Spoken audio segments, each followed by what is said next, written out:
سامعین السلام علیکم۔ جیسا کہ ہم سب جانتے ہیں ابھی ہر جگہ باڑھ آئی ہوئی ہے۔ اللہ سے دعا ہے کہ اللہ پاک ہمارے ملک کے تمام افراد کی حفاظت فرمائے اور تمام جاندار کی حفاظت فرمائے، آمین۔ جیسا کہ ہم سب جانتے ہیں ابھی چند مہینوں پہلے تقریباً 2.5 مہینے تک CAA اور NRC کا دھرنا چلا، جس میں ہماری ماں بہن بیٹیوں نے بڑھ چڑھ کر حصہ لیا، ہمارے نوجوانوں نے بڑھ چڑھ کر حصہ لیا۔ انہوں نے اپنے جان مال کی قربانی دی، کئیوں نے جیلوں میں وقت گزارا، کچھ ابھی بھی جیل میں ہیں۔ میں ان سب کے جذبے کو سلام کرتا ہوں اور ان کے حوصلوں کو سلام کرتا ہوں۔ معاملہ ابھی بھی کورٹ میں ہے، کورٹ سے ابھی کوئی فیصلہ نہیں آیا ہے اور کورٹ تاریخ پر تاریخ دیے جا رہا ہے۔ کچھ دنوں پہلے میں ایک سینئر وکیل کا انٹرویو سن رہا تھا۔ وکیل صاحب نے بتایا، آج ہماری آثار قدیمہ کی مسجدیں ساری، جس میں لوگ گھومنے جاتے ہیں، بچے کرکٹ کھیلتے ہیں، دنیا بھر کی غیر مذہبی کارروائیاں کرتے ہیں، مگر نماز نہیں پڑھتے۔ وکیل صاحب نے بتایا کہ وہ قانونی طور پر ابھی بھی مسجد ہی ہے اور ان میں نماز پڑھنے پر کوئی روک نہیں ہے، اور اس کے لیے میں نے اپنے مذہبی رہنماؤں سے اپیل بھی کی تھی کہ وہ ان مسجدوں کو آباد کرے، لیکن ان کی طرف سے کوئی رد عمل نہیں آیا۔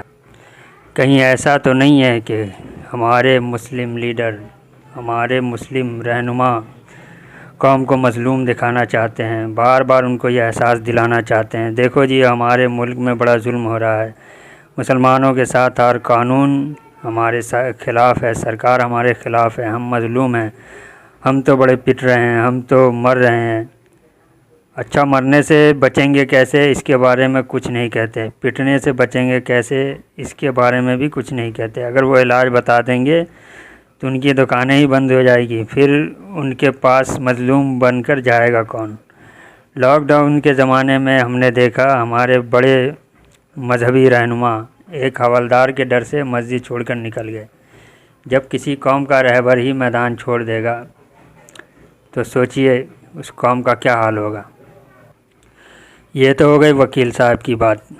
اب میں آپ کو ایک تاریخی بات بتاتا ہوں۔ CAA-NRC کوئی نیا مسئلہ نہیں ہے، یہ ہر دور میں جو مخالف لوگ ہیں وہ مسلمانوں کے لیے نئے نئے طریقے سے ایسا مسئلہ کھڑا کرتے رہتے ہیں۔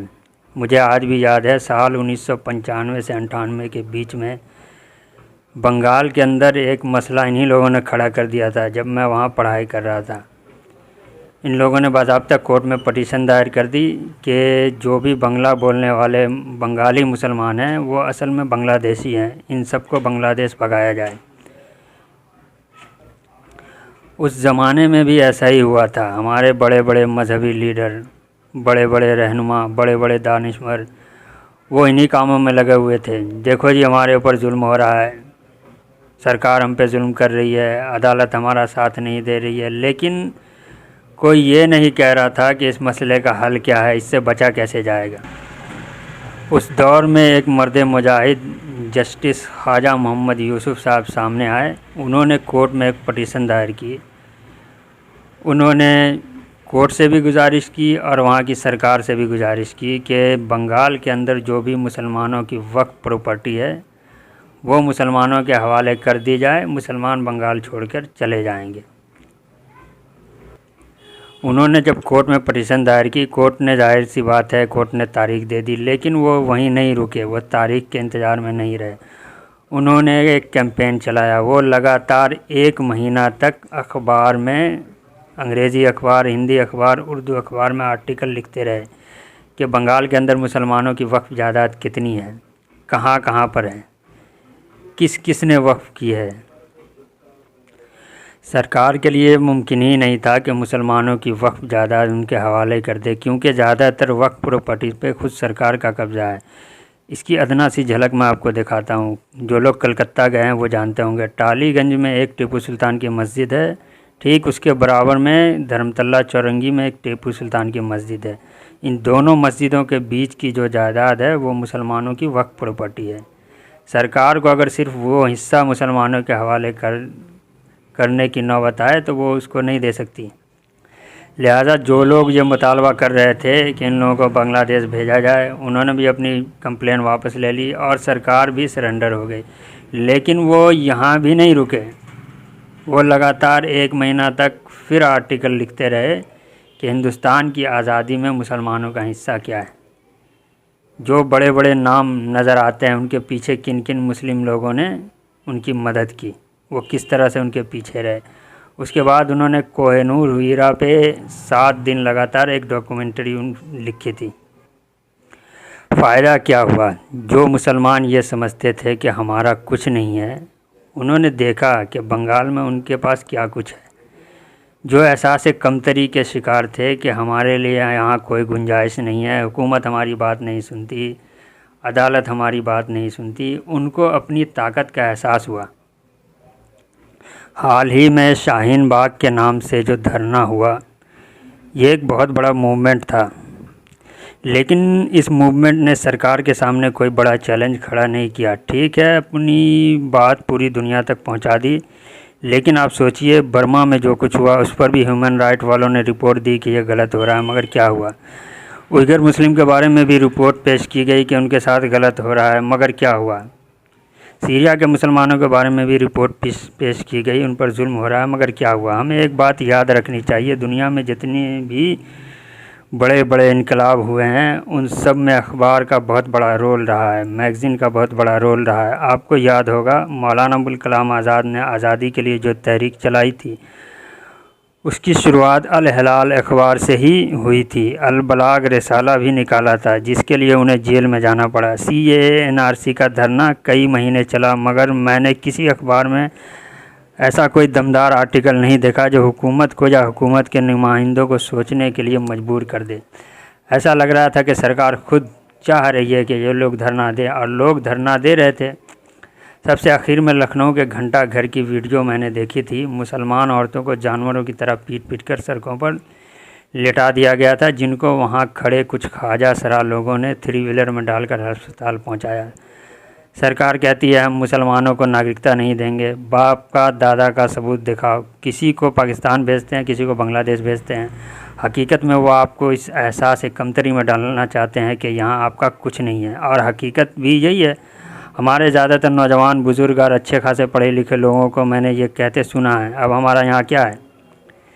کیا ایسا نہیں ہونا چاہیے تھا کہ جسٹس خواجہ محمد یوسف کی طرح کوئی مذہبی رہنما، کوئی پولیٹیکل مسلم لیڈر، کوئی مسلم دانشور مرد مجاہد کی طرح میدان میں آتا اور حکومت سے مطالبہ کرتا، ٹھیک ہے تم ہم سے ہمارا ثبوت مانگ رہے ہو، ہمارے باپ دادا کا ثبوت مانگ رہے ہو، تو ہم بھی اپنے باپ دادا کی وراثت مانگ رہے ہیں، ہماری وقف پراپرٹیز ہمارے حوالے کر دو۔ پورے ہندوستان کے مسلمان ایک ساتھ ایک وقت میں پورے ہندوستان کی کورٹ میں پٹیشن دائر کرتے، حکومت کے سامنے یہ ڈیمانڈ رکھتے، پہلے ہماری وقف جائیداد ہمارے حوالے کر دو، پھر ہم دیکھیں گے تم ہمیں ناگرکتا دیتے ہو یا نہیں۔ سرکار چاہے کسی کی بھی ہو، اس کے لیے یہ ممکن ہی نہیں ہے کہ وہ ساری وقف پراپرٹی مسلمانوں کے حوالے کر دے، کیونکہ زیادہ تر وقف پراپرٹی پہ خود سرکار کا قبضہ ہے۔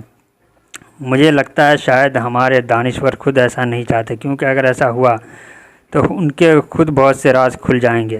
چلیے اب میں آپ کو بتاتا ہوں ہندوستان کے کس حصے میں کتنی وقف جائیداد ہے۔ اگر سچر کمیٹی کی رپورٹ کو آدھار مانیں تو یہ جائیداد 6 لاکھ ایکڑ سے زیادہ کے رقبے میں پھیلی ہوئی ہے۔ 2013 میں جو رپورٹ پیش کی گئی تھی اس کے مطابق اس کی قیمت 1,20,000 کروڑ تھی، لیکن راجیوں سے مل رہے الگ الگ آنکڑے اور آزاد آنکڑوں کو ملایا جائے تو یہ رقم کئی گنا بڑھ جائے گی۔ 2013 کے اندازے کے مطابق یہ رقم اتنی ہے کہ اگر دیش کا ہر آدمی گیہوں خریدنے نکلے تو سب کو 1 بوری گیہوں مل سکتا ہے۔ یہ رقم منریگا یوجنا کے سالانہ رقم سے 4 گنا زیادہ ہے۔ یہ تو بچی ہوئی زمینوں کا آنکڑا ہے، اس سے قبل بہت سی زمینوں کو خود وقف بورڈ کے متولیوں نے بیچ دیا ہے۔ بہت سی زمینوں پر آج بھی مافیاؤں کا قبضہ ہے، اور وقف کی زمینوں پر سرکاری قبضوں کا یہ حال ہے کہ ایشیا کی سب سے بڑی مسجد تاج المسجد اور اپنی خوبصورتی کی مثال موتی مسجد وقف کی جگہ سرکاری ریکارڈ میں درج ہے۔ مدھیہ پردیش میں وقف کے زمین پر ناجائز قبضے کا معاملہ بھوپال کا عارف نگر ہے، جہاں کے کانگریس کے ودھائک عارف عقیل کے نام پر 58 ایکڑ میں یہ علاقہ